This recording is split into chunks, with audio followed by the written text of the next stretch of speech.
Hello and welcome to Southeastern Perspectives, an investigation into issues, events, and destinations important to the Southeastern community. I'm Nylah Tarver. And I'm Tanner Dufrene. In this episode, we investigate the questions and controversies surrounding Louisiana's official legal drinking age, especially right here in Hammond, America. I spent some time plotting my escape from a mysterious new attraction in downtown Ponchatoula. And reporters Christian Stahlberg and Alexis Schubert check on the status of two major components of the local media landscape, the film industry and public broadcasting. Those stories, plus much more, coming up on Southeastern Perspectives.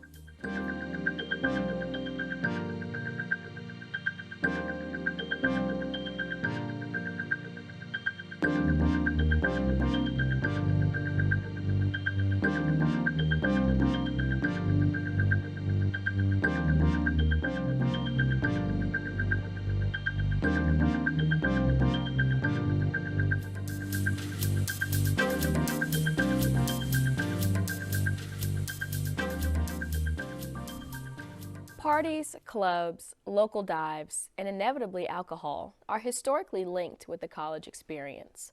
The stereotypical image of life in and around a university town persists, despite the fact that nationwide the legal drinking age remains 21. Recently proposed ordinances for the city of Hammond have reignited discussion and debate about these previously uncontroversial statutes and led me to talk to students and other members of the local community about how these recent developments affect their lives and businesses. College students across the United States, especially in the South, have had a special relationship with alcohol. I spoke to students at Southeastern Louisiana University and asked their opinions. Do you believe that college students under the age of 21 should be able to enter bars and drink? Yeah, I do. Yes. Under the age? No. No, I don't. No.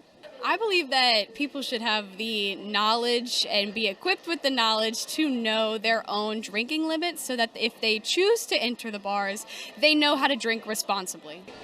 No. We have to be aware of a lot of different things that go on in so many different scenarios for people under the age of 21.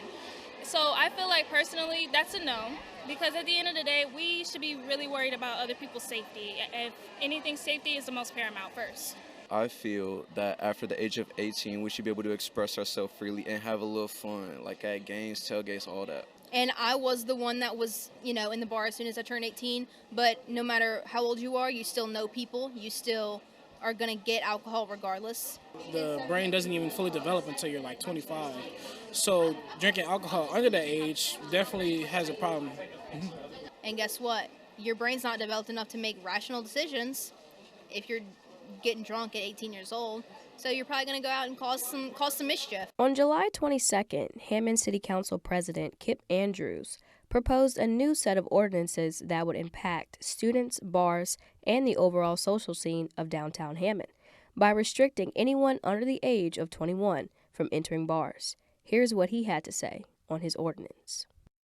I roll into listening to conversations with some of my students having, "Are you going out tonight?" So I began to ask them about it. And they told me that they were getting into certain bars in Hammond, paying an extra $40 to get in. And that just got my attention that something needed to be said and done. So that's initially what brought this all about.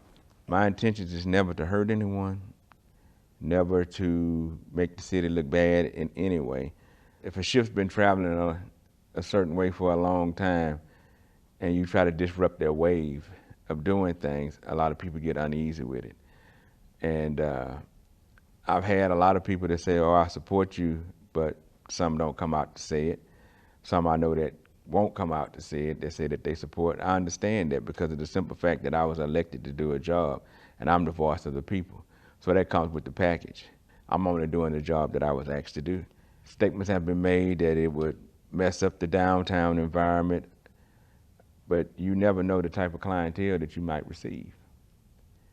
I've had people come up to me to tell me, "I would love to go to some of those establishments, but I don't want to be around those kids." In no way am I trying to disrupt the college life. It's still just drops a bomb on me how some people will say that if this ordinance passed, that it some kind of way make the enrollment in Southeastern just drop so dramatically.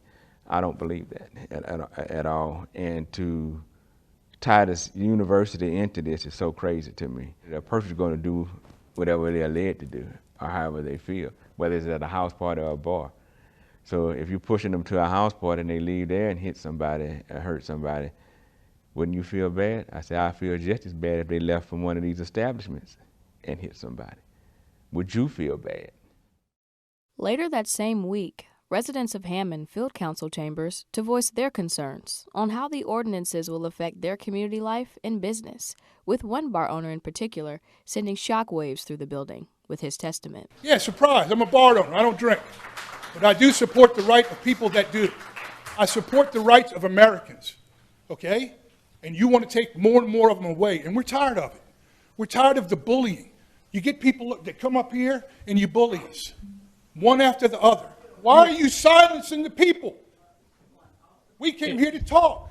Don't you want to hear what your constituents have to say? I'm trying to speak to you. I'm a licensed caterer that sells alcohol. I'm telling you the problems of alcohol in our community, and you want me to sit down. It doesn't seem like you really want to solve the problems. At the height of controversy, the ordinance was finally withdrawn amidst strong opposition from some Hammond business owners and concern over possible violations of state open meeting laws. I reached out to ADA Brad Cascio of the 21st Judicial District in hopes to receive clarity on drinking laws in our state and how they affect the governance of Hammond, from legal standpoints all the way to the vibrant college scene on Cate Street. Joining us in our studio is Brad Cascio, Assistant District Attorney for the 21st Judicial District, representing Livingston, Tangipahoa, and St. Helena parishes.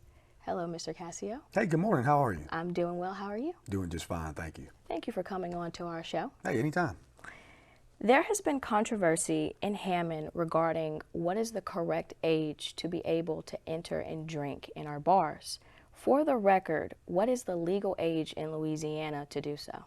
So across the state of Louisiana, you have to be 18 to get into a bar, but 21 to actually consume an alcoholic beverage. Because of recent reports of underage drinking and further investigations involving students and minors, as a result, new ordinances were proposed at the Hammond City Council by President Kip Andrews, which were to amend the previous Code of Amendments found in Section 21, 91.1, 91.2, and 91.3, which state, it is unlawful for any persons 17 years of age to purchase or possess any alcoholic beverage, either of high or low alcoholic content, and that it is unlawful for any adult to purchase on behalf of a person under the age of 18 any alcoholic beverage, either of high or low alcoholic content, and to replace with, it is unlawful for any person under 21 years of age to purchase or have public possession of alcohol beverages. If this ordinance passed, how does this affect future student life at Southeastern and businesses that will have to further comply? Oh, I think it's going to have a huge effect. You know, obviously underage drinking is a problem. It's been a problem for a long time. You know, our office works hard with other governmental agencies to educate our young people about the dangers of underage drinking, especially drinking and driving. But, you know, inherently it's just going to be an issue on any college campus, not just here in Hammond.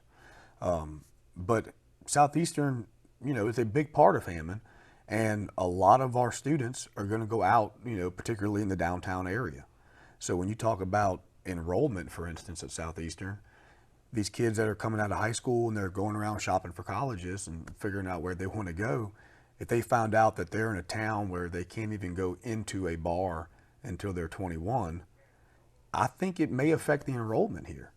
It's also going to affect the businesses' income and their revenue, which in turn is going to affect the tax revenue for the city. So the impact on changing that one law kind of has a ripple effect into many different aspects of the community. Okay.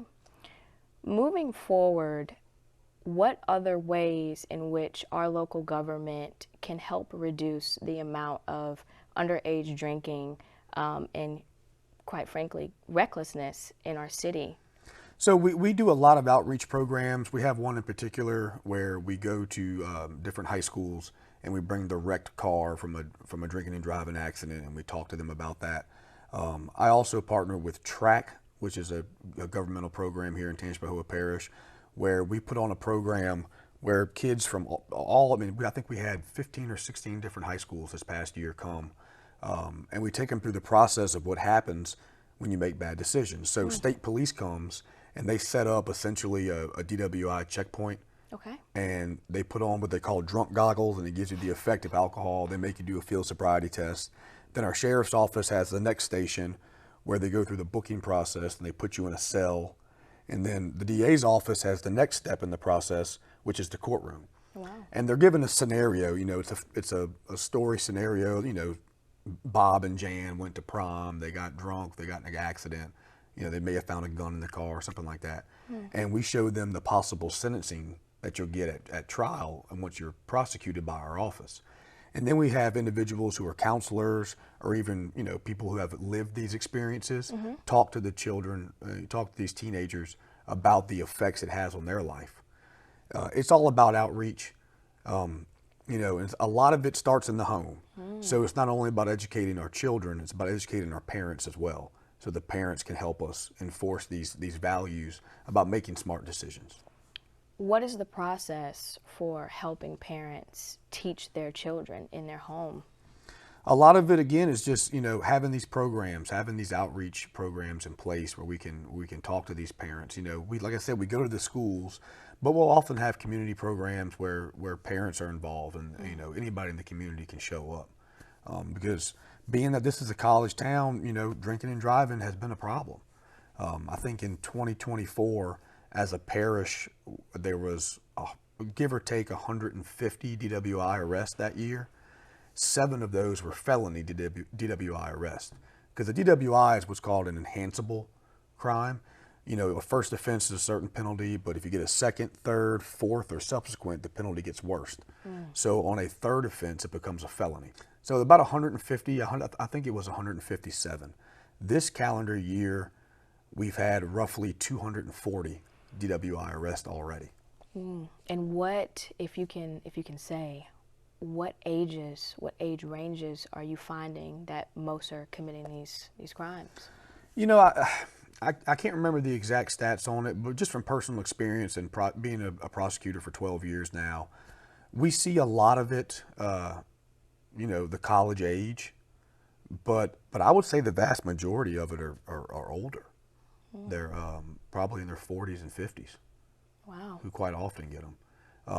But when those people get them, it's not their first, Unfortunately. That's unfortunate.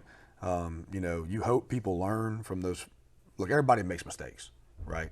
I think for anybody to say that they've never had like a beer and then driven home after dinner or a glass of wine, that'd be hard to find somebody to say that.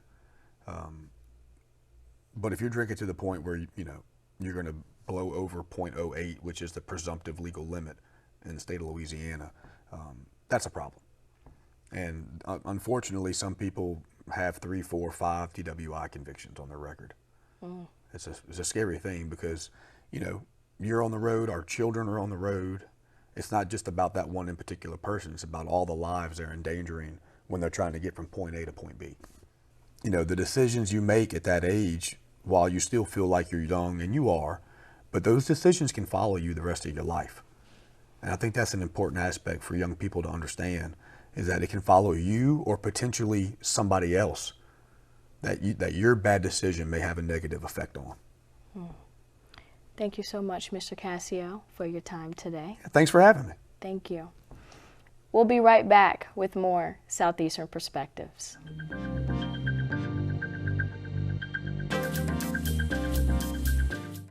This is where it all starts. College, career, life. Reach for your dreams, they say, and you'll always be happy. But how are you going to get there? Maybe you'll go where the wild things are, to save our wetlands. Or be good behind the camera and amazing on it. Maybe you'll learn how to outsmart Wall Street by finding the next hot startup. Or make other people healthier and happier just because it feels good. Maybe you'll fight for justice because somebody's got to do what's right. Or build a dream team, knowing your work behind the scenes plays out on the court. Or become that teacher, the one you can count on for life. Or take a chance and start your own business. But remember, you can't complain about the boss when the boss is you. So where do I want to go in life? I want to push science forward and focus my brain on everyone's brains. Because I'm ready to cross diseases like Alzheimer's off the list. Wherever you want to go in life, Southeastern can help you get there.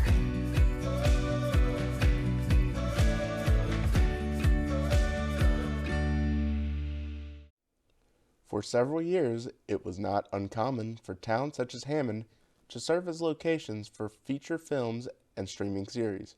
However, out-of-state competition, as well as other factors, have contributed to what some have called the demise of Hollywood South. Christian Stahlberg has more.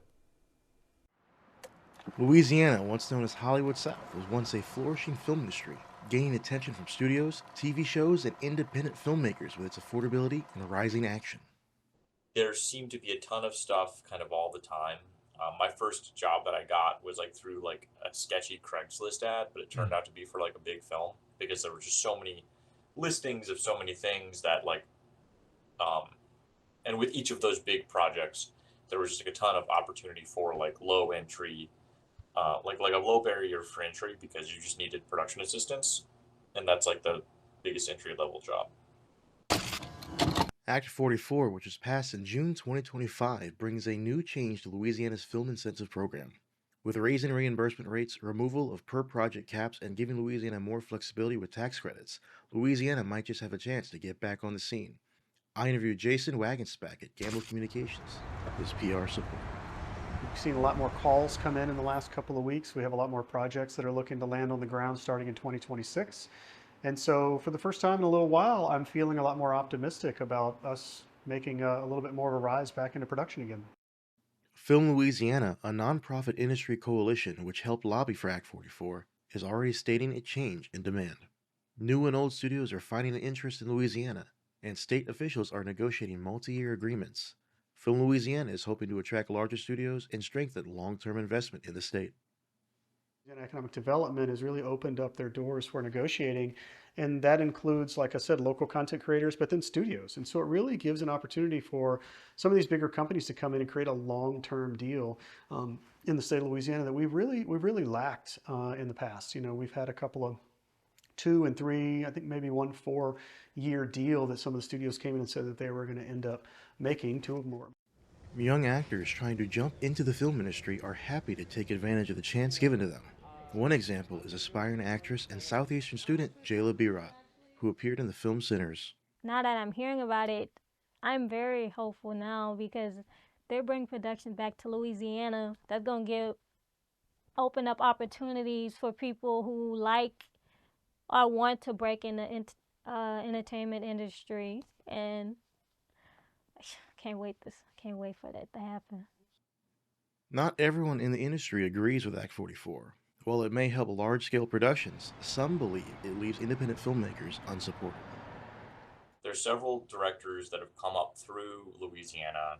I mean, a lot of them coming through New Orleans just because the metropolitan nature of it, who have gone on to like place in or win major film festivals, like in narrative films, documentary films.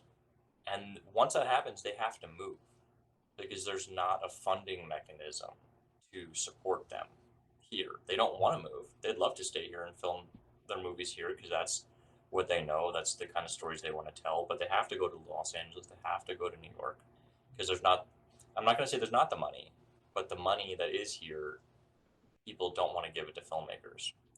And if directors don't live here, then writers can't live here. And if directors can't live here, post-production can't sustain itself here because those two things have to be where the directors live. Without stronger protection for smaller productions, they can end up on the back burner while larger studios get the lion's share of the annual payout. With only the $125 million available statewide and the funds being taken by larger studios, many smaller productions quit before they even start filming. I can imagine a scenario where the smaller projects, without knowing, are being punted further and further down the line, and preferential treatment is given to the studios to keep that big money coming in, where like the small independent film, $200,000, like isn't as big of a deal. So yeah, I can't see how that's beneficial to anyone except for like the state budget office. While others say that struggles are a part of business, Wagonspec believes that this can be the next wave to rebuild momentum. So early on it was big feature films, then it was episodic content. Right now it's indie, and then now we're going to have another big swing of episodic and feature again. I think we're really going back to that with the merging of all of the studios that are being bought up by the streamers, which is quite an interesting appeal to see that now a lot of them are really segmenting how they're going to push content out. Some of them are choosing exclusive episodic, some of them are choosing exclusive features, and then now you're going to find a sweet spot of the independents coming in and really telling rich stories. Even with differing beliefs on Act 44, both sides agree that Louisiana has a strong and competitive film industry. They all want to keep the cameras rolling on Louisiana.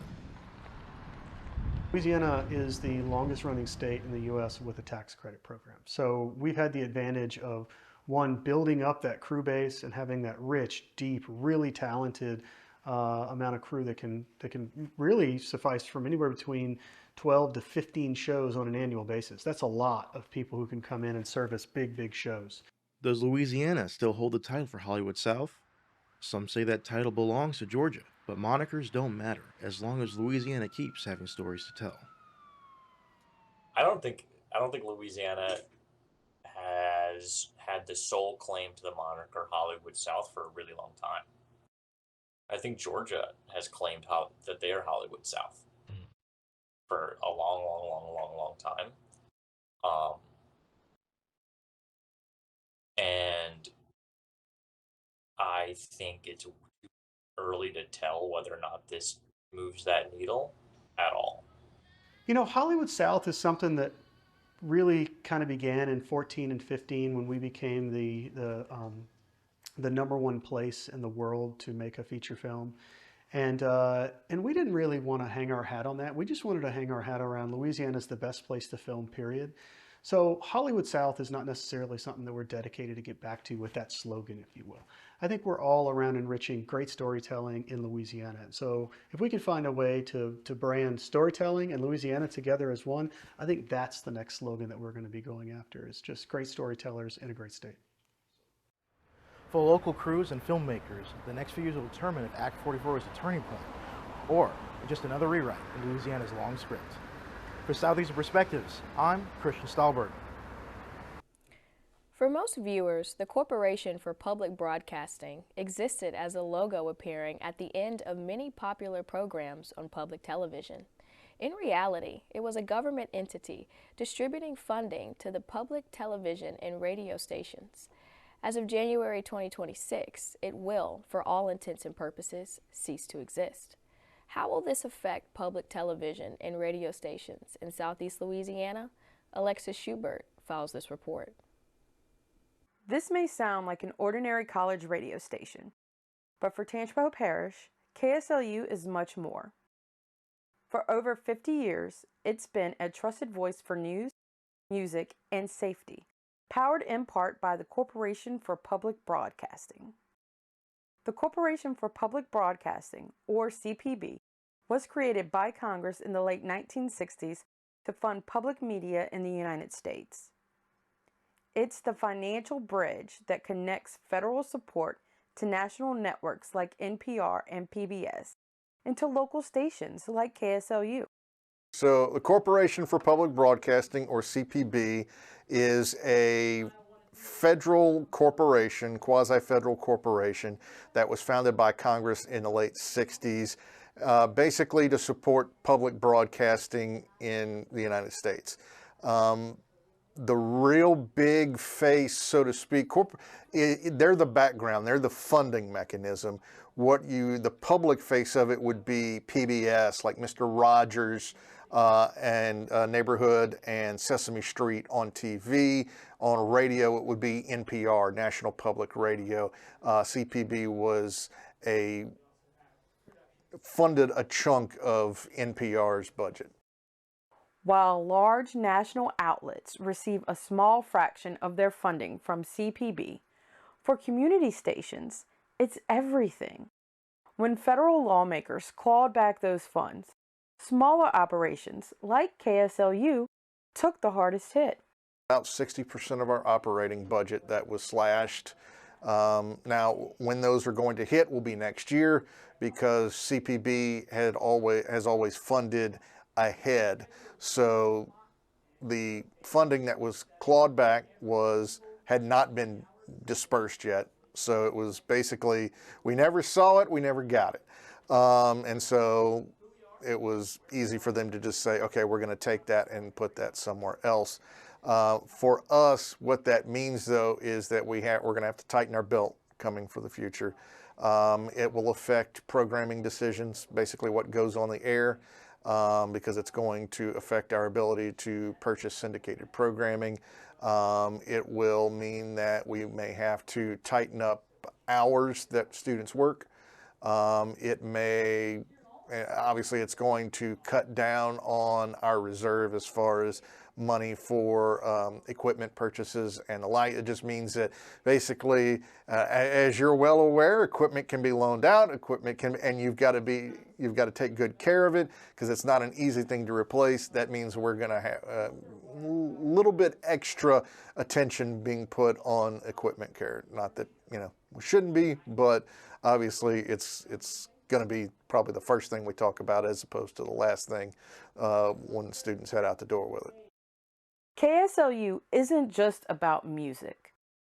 It's a lifeline during emergencies.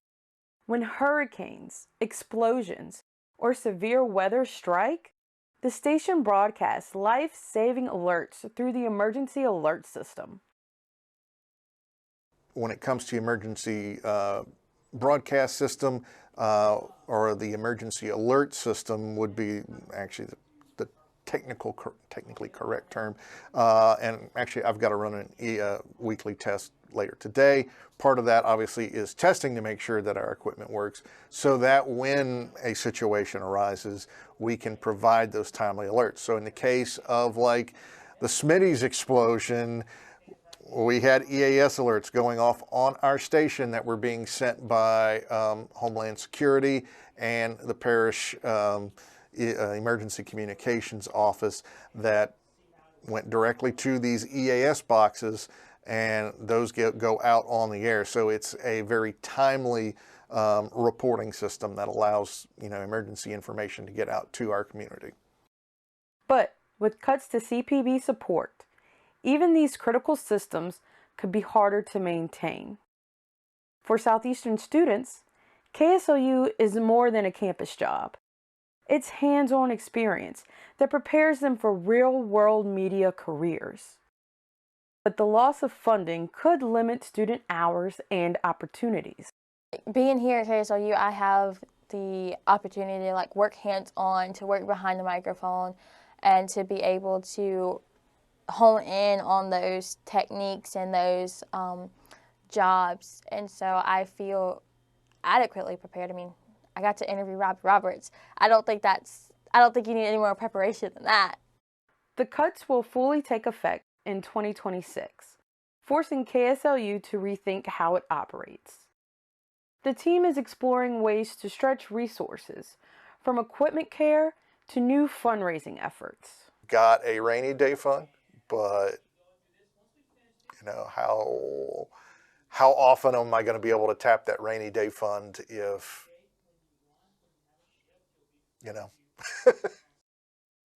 KSLU's future depends on the people it serves. Donations and community awareness will keep the station's voice strong, continuing its mission to inform, educate, and connect the North Shore. For the students, staff, and listeners who call KSLU home. This isn't just about funding. It's about keeping the signal alive. For Southeastern Perspectives, I'm Alexis Schubert.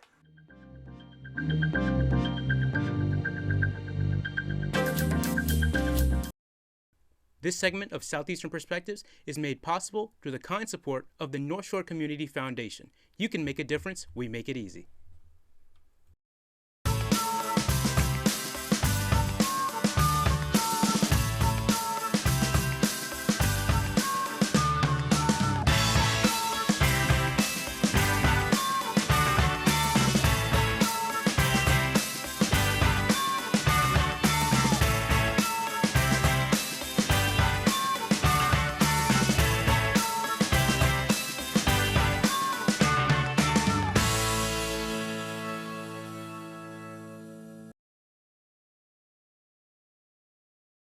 Welcome back to Southeastern Perspectives.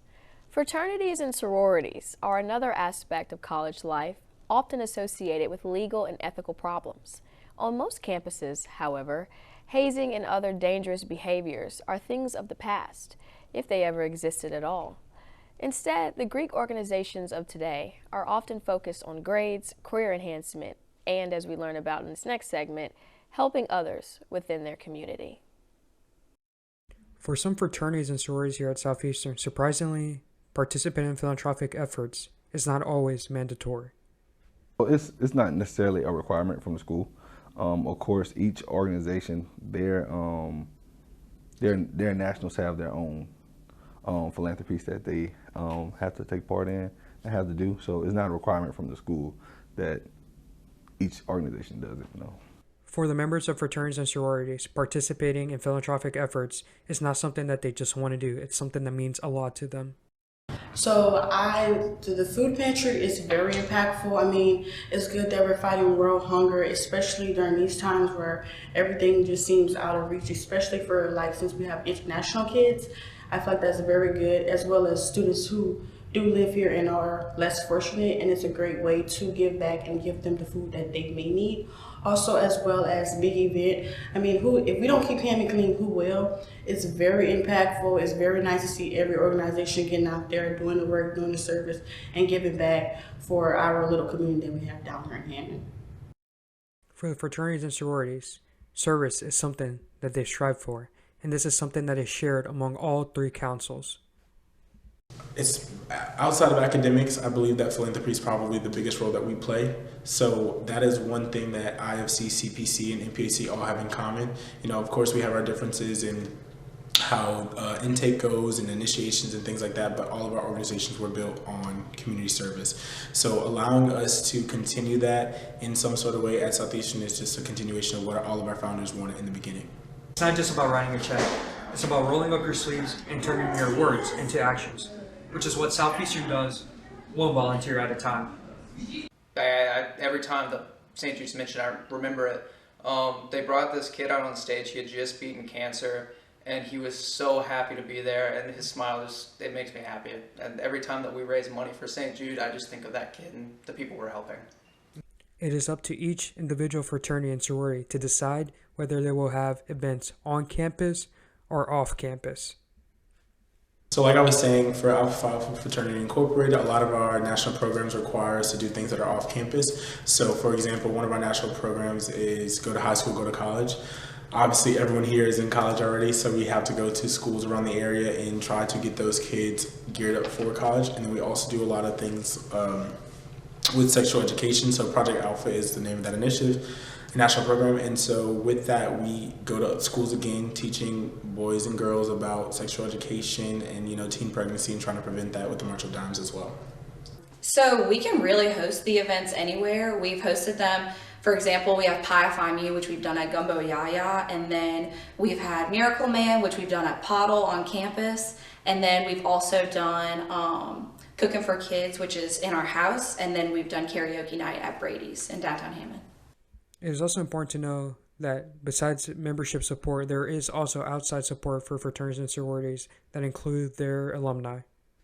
Our alumni play a big part in supporting our chapter specifically. If it wasn't for them, we definitely wouldn't have the opportunities that we have now. They're a constant support system that we have through every kind of event. Fraternities and sororities here at Southeastern are not only focusing on now, but they're looking at improvements that they can make within the next 5 years. Oh, I definitely see them growing, especially now with things in place for everybody to work together. So I see them growing, being bigger and better than what they are now. Can't wait to see it. For Southeastern Perspectives, I'm Javier Amador. This is Southeastern Perspectives.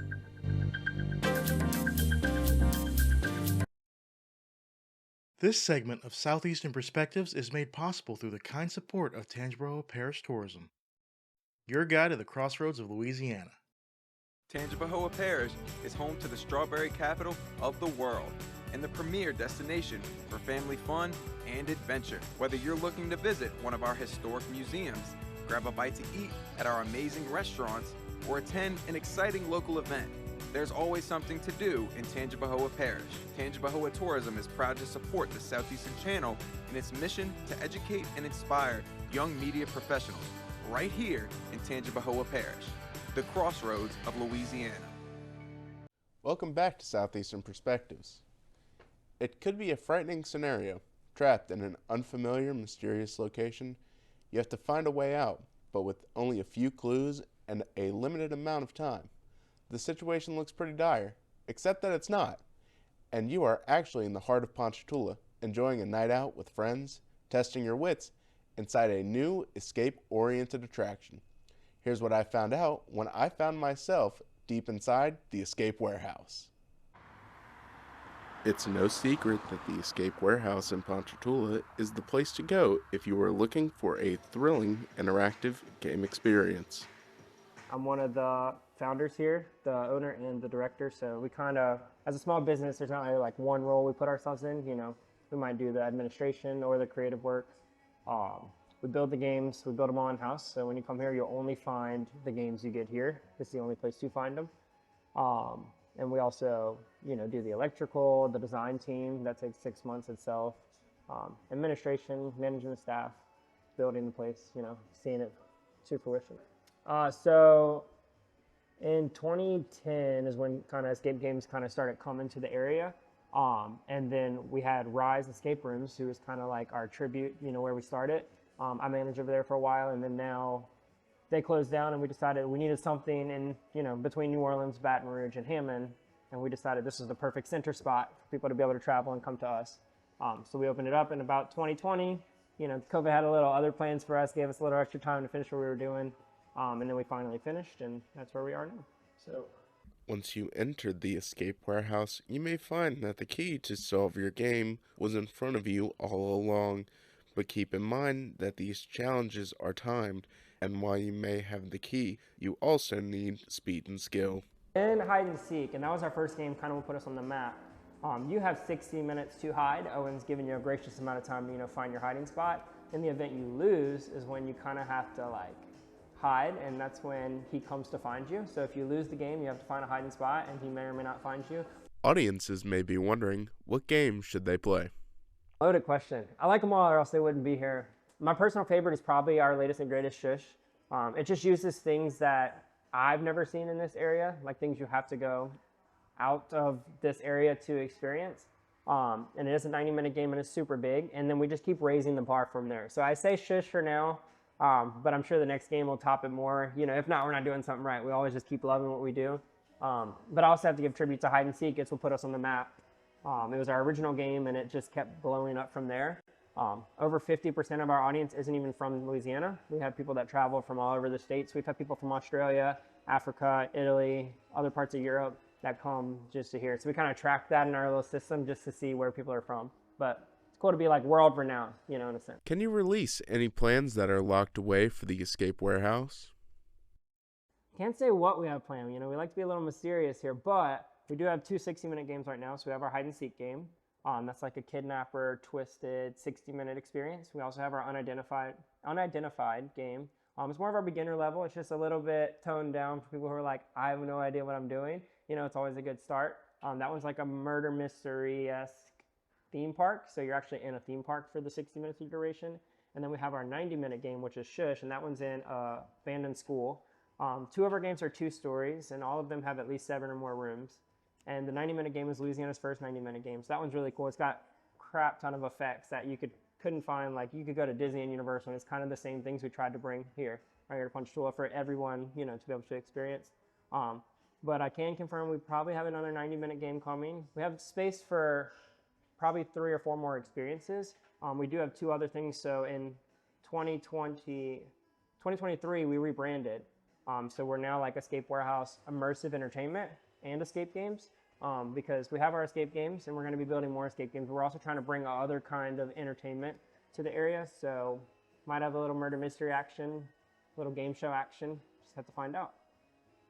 The archive, so that's our new event lounge. We just released that a couple weeks ago, probably a couple months from when you guys see this footage. But the archive, it's kind of like a hidden speakeasy lounge that you can like rent here before or after your game. Just a place to chillax, but it's also super dark, super themed, really cool. Just another thing to do before or after your game or while you're here. So our 60-minute games start at $34.99 a person, and our 90-minute game is $48.99 a person. This includes everything from start to finish, your personal guide, parking, lockers, and the full experience from beginning to end. We do have new experiences around the corner. We haven't announced them just yet, but coming late this fall, we kind of have some other immersive entertainment. We might have another 90-minute game around the corner. We might have some other immersive experiences. I think someone maybe mentioned a murder mystery or a game show, just something fun to be able to do while you're in the area. And yeah, plenty to unfold, and it's never ending here. So our team's always working. So I'm sure we'll have plenty. Anything I'd like to add? I mean, there's so much that we kind of unfold here as we go. Our ideas are limitless. It's like we have a 7,000 square foot facility. We already have plans to expand in the back once we kind of fill it. People always ask, like, how often do we change games out? And the answer is we don't. They're so popular that we just keep adding more. Once that kind of comes to a full capacity, we'll either add on or we'll take our least book game and change it out to give some new experiences. We did just win top 4 in the nation. So right here in Ponchatoula, we're able to offer that experience, to people of this area and all over. So it's really cool to have that title, but our team is super grateful and appreciative. For Southeastern Perspectives, I'm Tanner Dufrene. During October 11th through the 12th, many Hammond residents took note of extremely noisy activities taking place at the Hammond Airport, complete with smoke, explosions, and diving aircraft. Despite the mayhem, there were few, if any, complaints, since it was all a part of the eagerly awaited Hammond Regional Airshow, an incredible showcase for all sorts of aerial fun and excitement. Here's more. You want to be a pilot? Doesn't matter what kind of pilot, whether it's airline or military or air show, and if you want to be the clown, just, if you put your mind to it, you can accomplish anything. We're here with Kyle Franklin with Franklin's Flying Circus. Mr. Franklin, you've been doing this for a long time. You started off as a baby flyer and then over time transitioned into a comedian of the sky. Your family's been doing this for a while, about 56 years. Tell me what your legacy still means to you. Well, it's we're the longest running family in the air show business. My wife and I still do this full time for a living, and it's a blast to do. I love to entertain, and as I say, every circus needs a clown, and I'm the clown at most of these shows, and I have a blast doing it. These acts that you do can be very enjoyable to watch, but very dangerous to perform. Every time you get into this aircraft, are you feeling any levels of fear? No fear. If you're scared doing it, you probably need to quit or shouldn't be doing it. But no, it is a very dangerous business. I've lost 4 family members to this business and countless friends. But I've been doing air shows professionally since I was 17, and even my friends back in high school that knew what I did, they're like, man, you do all this crazy stuff, and you'll probably trip over a curb, hit your head, and die. And it's like, well, you never know. When your time's up, your time's up. But no, we do everything we can to minimize the risk, but there's risk involved in everything you do, and I love to entertain. There's a lot of young kids out here today, like 12-year-olds, little small children, what advice would you give to them if they want to become the drunken circus pilot act like yourself? Oh, well, not many people that probably want to do that, but if they do, definitely, find a good instructor, learn in a tail wheel airplane instead of a nose wheel. It'll make you 10 times better pilot, and find someone good who knows how to fly and can teach you a lot of the tricks of the trade and everything, because air show industry is a interesting business, and there's not that many of us out here still doing it. Do you have your baby strapped on your lap when you're flying off like how you were as a child? Oh, pretty much. She was 10 days old first time she went up in the airplane, and when I get back, she's a year and a half now. So when we get back, I'm actually setting up a thing in the back of the airplane in the luggage compartment that you can still see forward in to strap in her car seat, so her mom and I can all go flying together.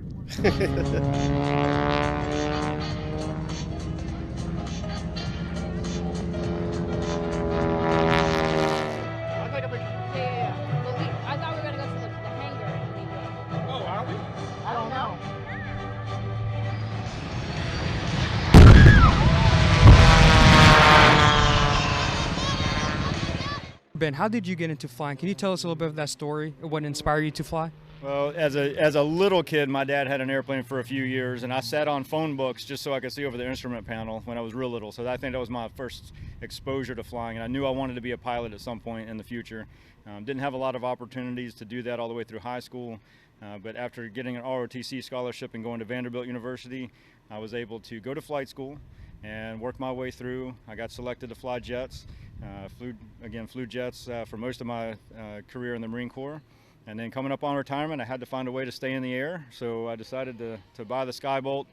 Got into aerobatics back around 2014-15 and got into biplanes. So I'm kind of stuck on the two-wing thing. I know all these other guys got these monoplanes that do all these flippy and floppy, but I think the classic biplane is kind of my thing. And this keeps me in the air, it keeps me flying, it keeps me doing what I love. And I get to perform now at air shows, which is just amazing. This is my first season, 4th air show ever, and just having a blast, just loving it. Perfect. Now, I heard about modifications. Is this airplane not really modified? Is it originally how it came, or what do you mean? Yeah, so this particular Skybolt, it has a few modifications that are similar to another airplane called a Firebolt. So the nose bowl is a little slicker and stuff like that. But for the most part, this is an experimental home-built aircraft that you can buy for less than the price of a new car. It'll do plenty of basic aerobatic maneuvers, and it will do even some of the advanced aerobatic maneuvers that you see out of some of the other performers. So it's kind of an all-around fun airplane. It's not a traveling airplane. It doesn't go fast in a straight line, but it loves to go upside down. That's all for this episode of Southeastern Perspectives. Join us next time for another in-depth look at issues, events, and destinations important to Southeastern and beyond. I'm Nylah Tarver. And I'm Tanner Dufrene. Thanks for watching.